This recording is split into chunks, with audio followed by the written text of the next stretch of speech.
Let's talk about one of the most important ingredients in cowboy cooking. And you can't buy it. You have to make it. I'm talking about bacon grease. It was the most valuable thing that most wives had in their kitchens for hundreds of years until they came along with stuff made out of cottonseed oil called Crisco, and they started their advertising campaign against lard and bacon grease. So I'm going to make some bacon grease today and also cook some bacon and tell you the story about bacon.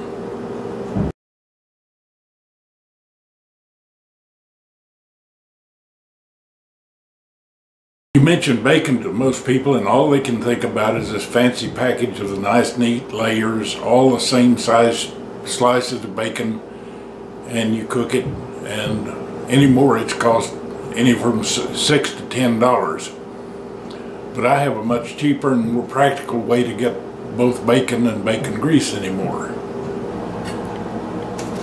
Bacon comes from what they call pork bellies, which come from the side of a pig, and since a pig isn't square, neither are pork bellies. So to get them down to the size and shape for slicing for bacon, they're going to have some pieces left over. And that's what I buy here, is ends and pieces of bacon. It's the same thing as regular bacon, but for half the price. It comes in odd pieces like this, all different size and everything, but all you do is just scatter them around in here and start them frying, and you get both the bacon grease and slices of bacon that you can use at a later time, already cooked.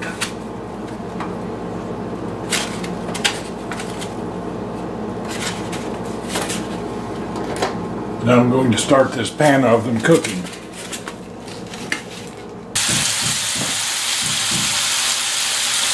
Bacon needs to be fried slowly.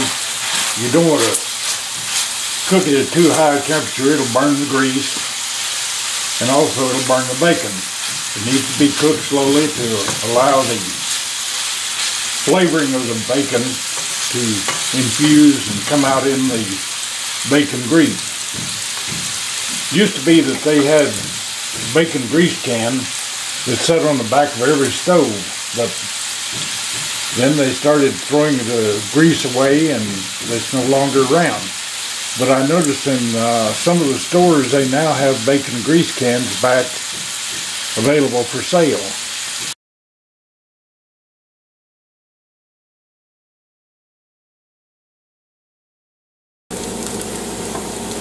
Well, this has taken about a half an hour to cook down and bacon crisp and everything like that. And what I'll do now is rake all the bacon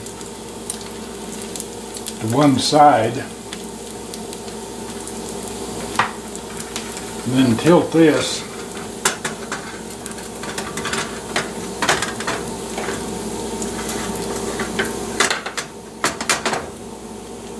up and let the grease all run to the lower side, and I can take the bacon off then.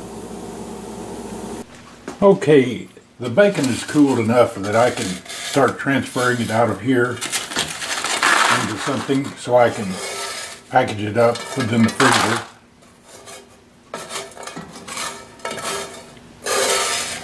That's the beauty of cooked bacon. It can be frozen, then heated in a microwave or something, and it's just as good as it was when it came out of the skillet. And this would go great on omelets, scrambled eggs, or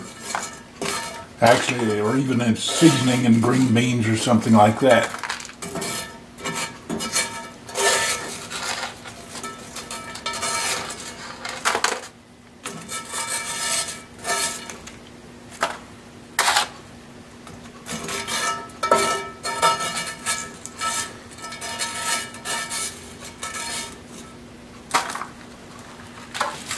Then the grease goes into my grease can here, which I'll put in the refrigerator. You can leave it on the back of the stove or refrigerated, either one you want. It doesn't need to be refrigerated.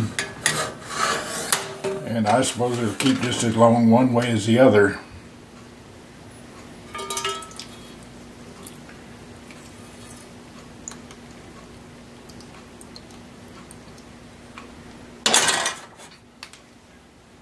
The commercial cans have a strainer on top to strain things like that out, but I just put it in there. I'll pick that one piece of bacon out.